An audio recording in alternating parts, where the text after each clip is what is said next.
Ilchot Rechilut, 4e chapitre, Chavetz Chaim. Première halakha. Donc, la Rechilut, on rappelle ce que c'est en 2 mots. Si je vais voir quelqu'un et je lui dis un tel a dit ça sur toi, un tel t'a fait telle chose, un tel veut te faire telle chose. Donc, c'est de la Rechilut, c'est du colportage. Et c'est interdit dans la Torah, le Teler Rachil Bamecha, bien sûr, parce que ça cause des histoires.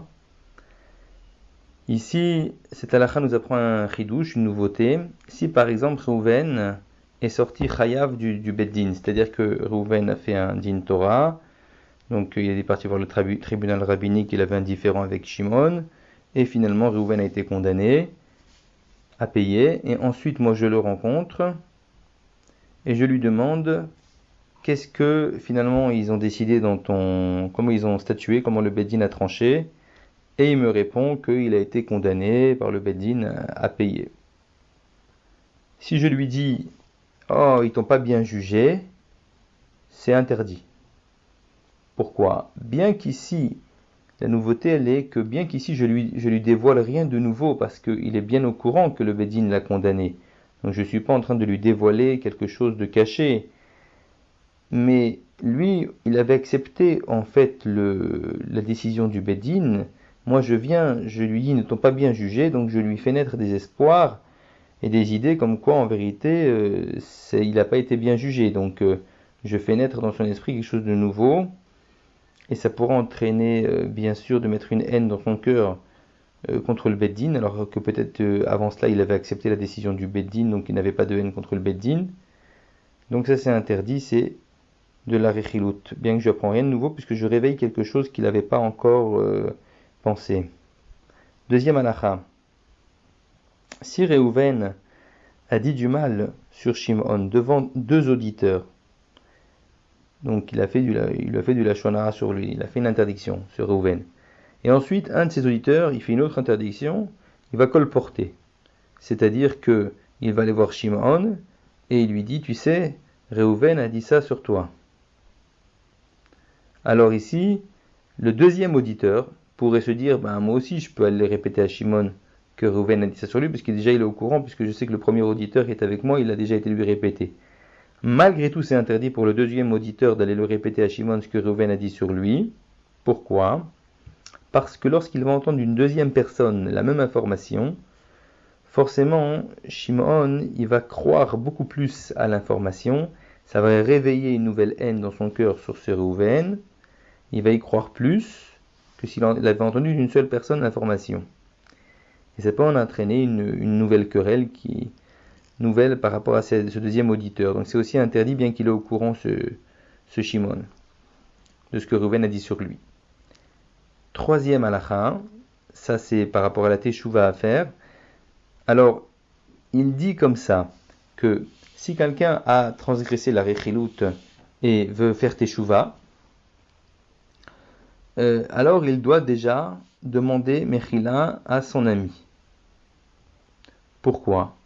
Parce que dès lors qu'on est parti voir Shimon et qu'on lui a dit Reuven a dit du mal sur toi, si on voit que Shimon y croit à notre information, bien que pour l'instant Shimon n'a rien fait à cause de nous de mal à Reuven, donc on pourrait penser qu'on n'a pas encore fauté dans le domaine de Ben Adam Lachavero, puisque Shimon n'a encore rien fait à Reuven pour se venger. Oui, il ne s'est pas disputé avec lui, il n'y a pas eu d'histoire. Malgré tout, c'est presque certain qu'un jour ou l'autre ça va en arriver à une querelle, parce qu'étant donné qu'on a vu que Shimon a cru l'information qu'on lui a dit sur Reuven, donc Shimon l'a gardé dans son cœur, et il y a un jour ou l'autre que sûrement il va en arriver à se quereller avec ce Reuven. Donc ce qui fait que à partir de là, on peut dès lors considérer qu'on a fauté vis-à-vis de Reuven, puisqu'on va lui faire une histoire, à part le Issour de Rechilut, et donc on doit aller lui demander Mechila à Reuven, excuse-moi, j'ai été répété à Shimon ce que tu lui avais dit sur lui.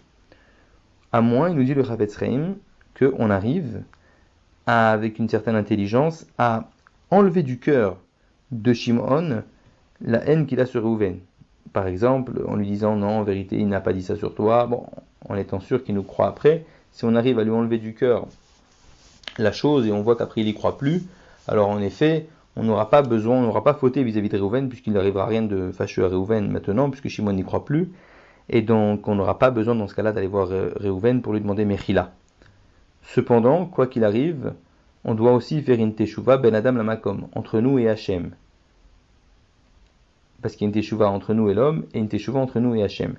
Parce qu'on a transgressé l'oteler rachil be'amecha, le lave de la Torah. Alors, en résumé très rapide, une teshuva entre l'homme et Hachem, je dis souvent, c'est passé, présent, futur. Ça veut dire quoi? Ça veut dire regretter l'acte passé, vraiment, ça veut dire qu'il faut y réfléchir et qu'il y ait un regret sincère.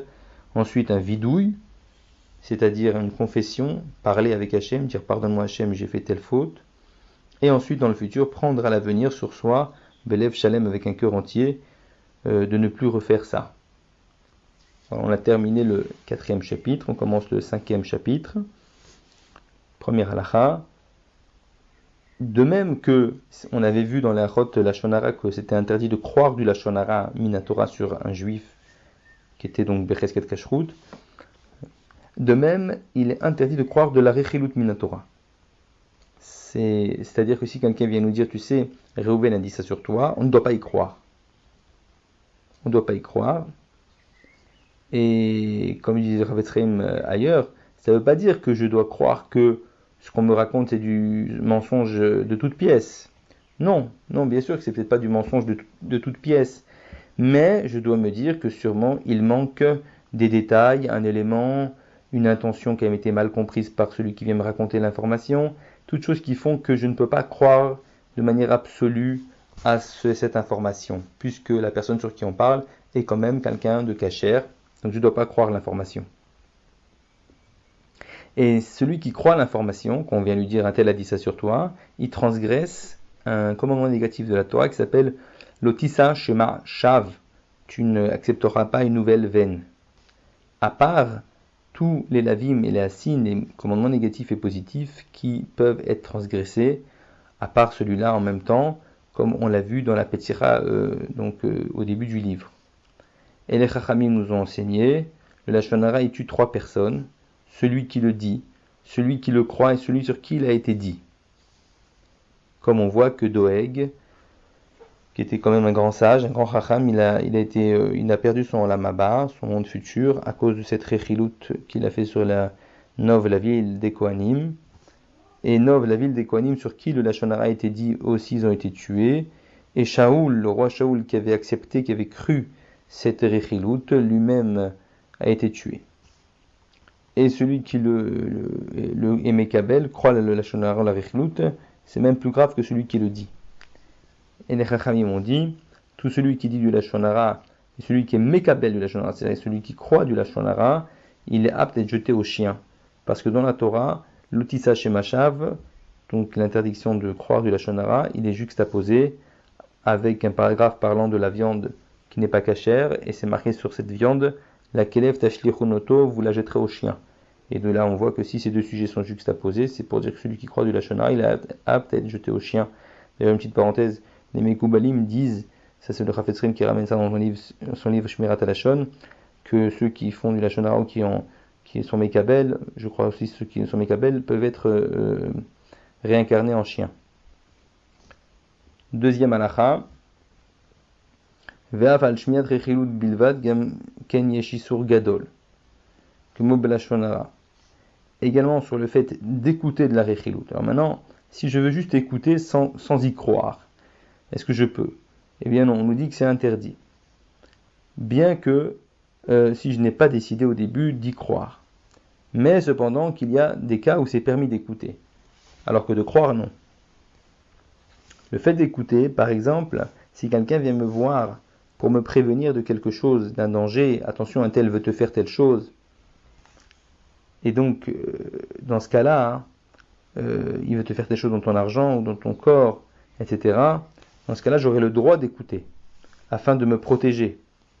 Mais pas d'y croire. C'est-à-dire qu'on avait déjà expliqué que ça avait l'air contradictoire, parce que d'un côté, on a le droit de se protéger, donc a priori d'y croire, et d'un autre côté, on n'a pas le droit d'y croire.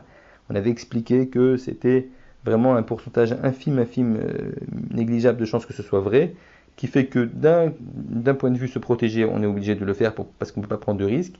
Mais c'est pas suffisant pour croire l'information, et même pas que ce soit un doute dans notre esprit. C'est-à-dire qu'on part du principe que c'est faux, mais se protéger, je dois le faire. Comme les Chachamim m'ont dit, le Lishna Bisha, donc le Lachon Hara, bien qu'on ne doit pas l'être Mekabel, les Michash Mibaim, on a besoin quand même d'être chèche, de le craindre s'il y a un risque, si on ne le craignait pas. D'ailleurs, on voit que Gedalia ben Achikam s'est fait assassiner par quelqu'un, et on l'avait prévenu qu'un tel voulait le tuer, mais lui, il était tzaddik, il voulait rien entendre, il croyait pas l'information, et il aurait dû craindre et prendre des précautions. Et on a vu dans les Halachot Lashon Hara, le Klalvav, le 6e chapitre, comment se comporter dans le domaine de l'écoute pour ne pas commettre de fautes. Il faut se reporter au 6e chapitre dans Halachot Lashon Hara.